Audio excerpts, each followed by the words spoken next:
এখানেই দেখা হবে। তবে আজকের মতো দুঃখ নিয়ে আমরা ওয়াক আউট করছি। আসসালামু আলাইকুম। মাননীয় স্পিকার, ওনারা বলেছেন যে অধিকতর যাচাই বাছাই করে আগামীতে আরো সুন্দর বিল আনবেন, কিন্তু ওনারাই আবার বলছেন যে আজকে রাত্রে 12টায় টাইম শেষ।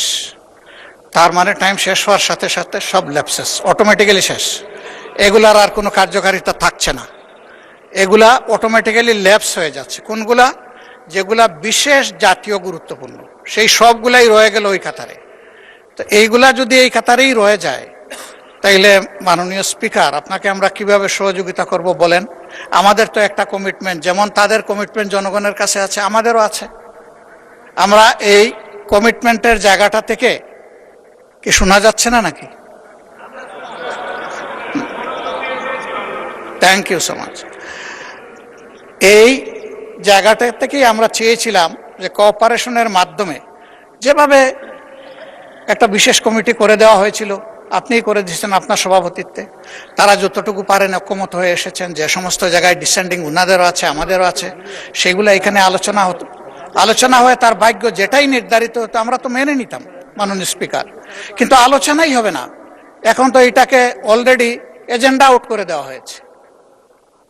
তাইলে আমরা কি করতে পারি বলেন? বলা হচ্ছে যে ভবিষ্যতে আনবেন, ভবিষ্যতে আজকে রাত্রে 12টার পর তো আর 1 মিনিট কাউন্ট হবে না, এটাই তো রেড লাইন।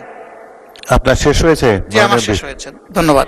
আমার তো মনে হয় যে মাননীয় স্বরাষ্ট্রমন্ত্রী সংসদ নেতার পক্ষ থেকে যে কথা বলেছেন এবং এই যে রেফারেন্স দিয়েছেন এই বিশেষ কমিটির, কোনো কিছুই তো ক্লোজ করা হয়নি। পরবর্তীকালে প্রয়োজন হলে এই ব্যাপারে বিল আনতে পারেন। আলাপ আলোচনার উপরে তারা গুরুত্ব দিয়েছে, আপনাদের সাথে আলাপ আলোচনা করেই তারা বিল মেনেছে।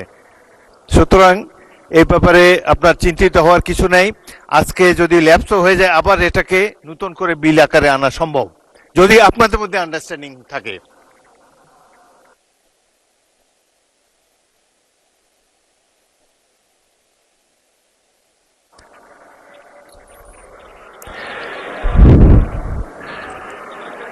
মাননীয় বিরোধী দলের নেতা, আমার তো মনে হয় যে, আচ্ছা মাননীয় চিফ হুইপ বলেন।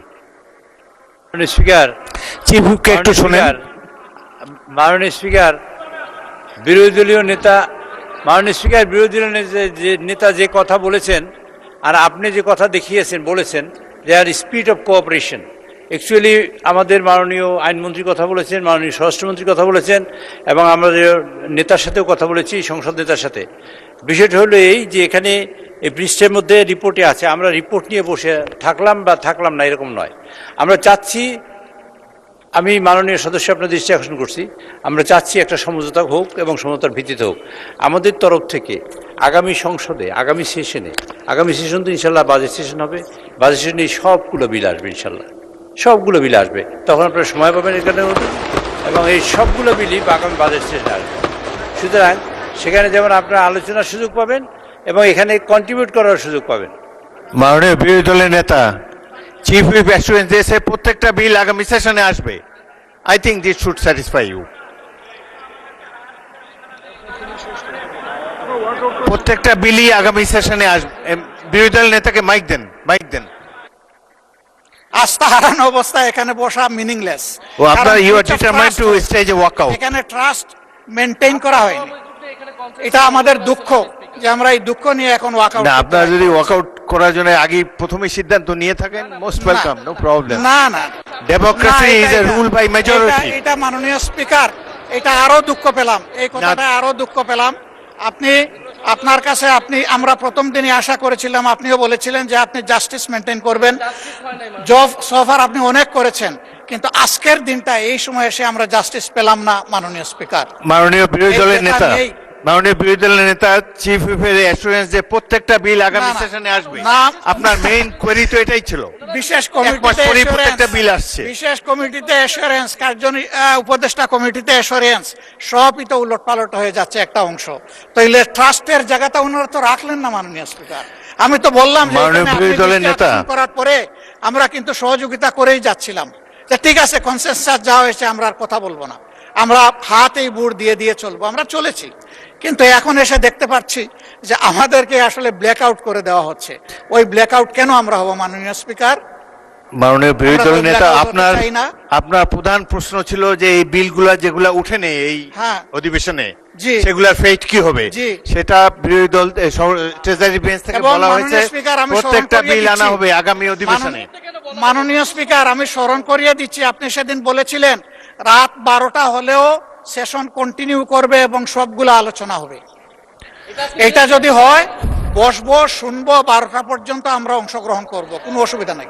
কিন্তু এখানে বলা হয়েছে 16টা কোনো বিল অসুবিধা এখন নেই। উত্থাপন করা হবে না, এটা তো বিশেষ বিলেরই আমরা তো ওই আস্থা এটা রাখতে সিদ্ধান্ত। পারছি না, ওই আস্থার জায়গা ওনারা নষ্ট করে ফেলেছেন। এই জাদুঘরের জাদুঘরে একটা ক্লজে ওনারা যখন আনবেন তখন ভবিষ্যতে বেঁচে থাকলে আমরা অংশগ্রহণ করব।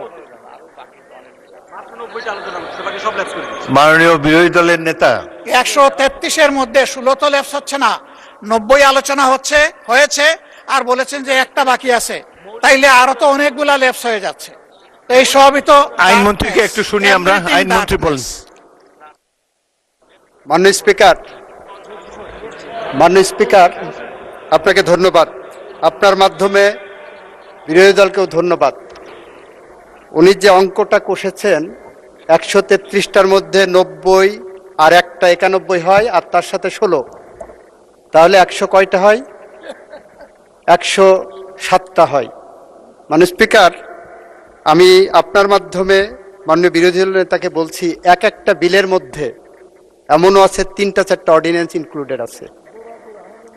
ফলে 133টার যদি হিসাব করা হয়, এই 91টার মধ্যে ওই 16টা বাদ দিয়ে সবগুলো ইনক্লুডেড। মাননীয় স্পিকার, ওই 16টার ব্যাপারে বলছেন জাতীয় গুরুত্বপূর্ণ অনেক অধ্যাদেশ আছে।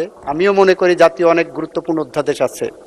ওনাদের সাথে আমাদের কথার পার্থক্যের জায়গাটা হলো, ওনারা বলছেন এইগুলো নিয়ে আলাপ আলোচনার দরকার, আমরাও বলছি দরকার।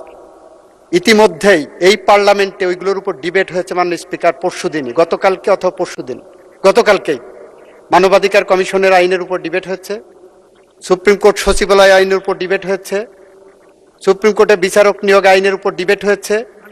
গুম কমিশনের বিষয়ে কি কারণে গুম কমিশন আমরা আরো বেশি বাছাই করব সেটা আমরা বলেছি। সুতরাং ওনারা ডিবেট করার পরে ভুলে গেছেন যে ওনারা ডিবেট করেছেন। আমরা বিনয়ের সাথে বলছি, আমরা আবারও বলছি, আমাদের বিলের মধ্যেই মানবাধিকার কমিশনের আইনের রহিতকরণ এবং হেফাজত বিলের মধ্যেই সেখানে প্রিএমবেলে আমরা সুস্পষ্টভাবে বলেছি আরও বেশি যাচাই বাছাই করা প্রয়োজন, স্টেক হোল্ডারদের সাথে আলোচনা করা প্রয়োজন। আমরা সুপ্রিম কোর্ট বিচারালয় সচিবালয়ের যে বিলটা নিয়ে এসেছি সেই বিলে প্রিএমবেলের মধ্যে একই কথা বলেছি। সুপ্রিম কোর্ট বিচারক নিয়োগ আইনের যে বিলটা এনেছি সেখানেও একই কথা বলেছি। এবং এইটার উপরে ওনাদের পক্ষ থেকে আপনি 10 মিনিট, 12 মিনিট, 15 মিনিট করে সময় দিয়েছেন, ওনারা ডিবেটে অংশগ্রহণ করেছেন।